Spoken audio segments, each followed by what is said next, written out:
Hello friends, welcome to GMH study classes. मैं हूं छवि सोनी और आज हम स्टार्ट करें class 12 commerce statistic part 1 chapter 3 linear regression. आज के इस वीडियो में फ्रेंड्स हम इंट्रोडक्शन देखने वाले हैं इस चैप्टर का। आज से हम स्टार्ट करें। इससे प्रीवियस जो फर्स्ट और सेकेंड चैप्टर है कंप्लीट सॉल्यूशन के साथ वीडियोस अपलोडेड है चैनल पे, आप प्लेलिस्ट चेक कर सकते हैं जिसके लिंक मैं आपको डिस्क्रिप्शन में दे रही हूँ। लाइन वाइज एक सीक्वेंस में सारे वीडियोज़ अरेंज्ड है, तो आपको कोई प्रॉब्लम्स नहीं होगी वीडियोज़ ढूंढने में चैनल पर। सो फ्रेंड्स, लीनियर रिग्रेशन तो पहले एग्जाम्पल से समझते हैं एक्चुअली में लीनियर रिग्रेशन होता क्या है, उसके बाद उसके डेफिनेशंस पे जाएंगे। तो सबसे पहले एग्जाम्पल मैं आपको देना चाहती हूँ। सपोज़ रेन जो होती है, ठीक है, जितने इंचेस में रेन हुई है उसके सामने एग्रीकल्चर में प्रोडक्शन कितना हुआ है। तो इसकी जो इफ़ेक्ट्स होती है, जो रिलेशन है between rain and agriculture production, वो यहाँ पर आपको डिस्कस करना है, उसे स्टडी करना है और उस पर से आपको पता चलेगा कि लीनियर रिग्रेशन कंसेप्ट क्या है।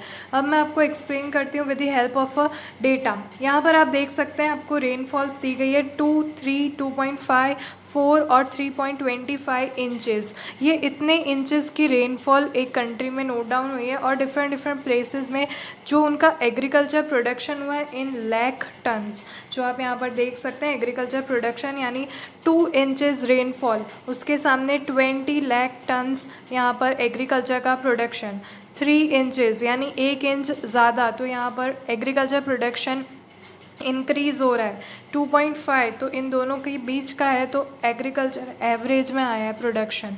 तो ये पूरा डेटा आप देख सकते हैं। अब आप ये सोच रहे होंगे कि ये same as it is second chapter जैसा है जो हमने लीनियर कोरिलेशन पढ़ा था, उसमें भी ऐसा ही था। एक एक्स वेरिएबल होता था और एक वाई वेरिएबल होता था, दोनों एक दूसरे पे डिपेंड करते थे, तब वो वहाँ पर कोरिलेशन होता था। लेकिन मैं आपको डिफरेंस बताना चाहती हूँ। कोरिलेशन में हम कितना कोरिलेट कर रहा है, यानी जो रिलेशन है बिटवीन एक्स वेरिएबल और वाई वेरिएबल वो कितना कोरिलेट कर रहा है, उसकी वैल्यू फाइंड करते थे। यहाँ पर आपको एक वैल्यू से दूसरी वैल्यू फाइंड करनी है, यानी एक्स। अब रेनफॉल जो है वो इंडिपेंडेंट है और एग्रीकल्चर किस पे डिपेंडेंट है, एक्स वेरिएबल यानी रेनफॉल पे। जितनी रेनफॉल होगी उतना एग्रीकल्चर होगा। हम रेनफॉल को यहाँ पर किसी पे भी डिपेंडेंट नहीं गिन सकते हैं, वो इंडिपेंडेंट है, कभी भी कितनी भी हो सकती है। तो अब यहाँ पर मैं आपको फिर से एक्सप्लेन करती हूँ कि लीनियर रिग्रेशन में किस टाइप के क्वेश्चंस होते हैं। अब ऐसा डेटा देखकर आपके माइंड में ये क्वेश्चन आ सकता है कि if a question arise what would be the production of agriculture when the rainfall is 3.75 inches. पूरा डेटा देखिए, जो रेनफॉल है उसमें अगर 3.75 इंचेस का रेनफॉल हो जाए तो एग्रीकल्चर में कितने टन्स का प्रोडक्शन होगा, कितने लाख टन्स का प्रोडक्शन होगा, इसकी वैल्यू आपको फाइंड करनी है, जो हमने लीनियर कोरिलेशन में नहीं पढ़ा था। अब लीनियर रिग्रेशन में एक नया स्टेप यहाँ पर आएगा जिसमें आप ये सीखेंगे कि अगर आप एक्स वेरिएबल में अपनी कोई भी वैल्यू रख दे तो उस पे से आपको फाइंड करना है वाई वेरिएबल की एक वैल्यू, यानी प्रोडक्शन कितना हुआ। अगर हम यहाँ पर एज्यूम कर ले 3.75 यानी इसके भी बाद की वैल्यू, तो आपको प्रोडक्शन एग्रीकल्चर में कितना मिलेगा। अब ऐसा ही अगर सेकेंड क्वेश्चन अराइज होता है कि अगर यहाँ पर 50 लाख टन्स का एग्रीकल्चर प्रोडक्शन हुआ है तो रेनफॉल कितने इंचेस का होगा, इसका इन्वर्स क्वेश्चन है। फर्स्ट क्वेश्चन में हमने ये देखा कि अगर हमारे पास एक्स वेरिएबल है, एक्स वेरिएबल हमने अज्यूम किया है, तो वाई वेरिएबल फाइंड करना है। अब यहाँ पर अगर आप वाई वेरिएबल अज्यूम करते हैं कि अगर 50 लाख टन्स का एग्रीकल्चर प्रोडक्शन हुआ है तो एवरेज रेनफॉल कितना रहा होगा, उसकी परफेक्ट वैल्यू आपको चाहिए। तो बस इसी को हम कहते हैं लीनियर रिग्रेशन। आई होप आप क्वेश्चन समझ रहे होंगे कि किस तरह के क्वेश्चंस यहाँ पर आ सकते हैं, आपको आगे कैसे सॉल्व करना है। अब बात करते हैं फॉर्मूलाज की कि यहाँ पर कैसी फॉर्मूलाज होती है, इसका मॉडल क्या है, यानी जो इक्वेशन होती है लीनियर रिग्रेशन की वो कैसे सॉल्व करनी है। तो देखिए, कोएफिशिएंट फाइंड करने से पहले हम जो आगे यहाँ पर एनालिसिस देख रहे हैं विद द हेल्प ऑफ इसका जो मॉडल आपको दिया गया है, सबसे पहले मैं आपको इसकी डेफिनेशन और मॉडल सब कुछ एक्सप्लेन करती हूँ एक सीक्वेंस में। यहाँ पर आप देख सकते हैं रिग्रेशन की डेफिनेशन। अब थोड़ा सा टेक्स्ट बुक पार्ट यहाँ से आ रहा है। It is the relation between two variables X and Y by an appropriate mathematical function.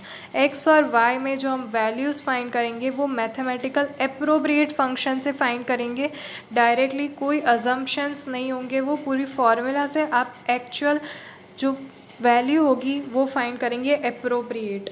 उसके बाद अगर आप इसे समझें, to measure the closeness of the variables the correlation can be studied. जो हमने सेकेंड चैप्टर पढ़ा वो क्या था, हम क्लोजनेस देखते थे कि कितना रिलेट करें, कोरिलेशन कितना है इन दोनों वेरिएबल्स के बीच में, पॉजिटिवली था, नेगेटिवली था या ज़ीरो कोरिलेशन था, वो सब हम देखते थे। But to estimate the value of variable, अब यहाँ पर हम वैल्यू एस्टिमेट करने के लिए रिग्रेशन पढ़ रहे हैं। So friends, I hope regression और कोरिलेशन का डिफरेंस आपके माइंड में क्लियर हो चुका होगा। ये छोटा सा इंट्रोडक्शन पार्ट है इस चैप्टर का।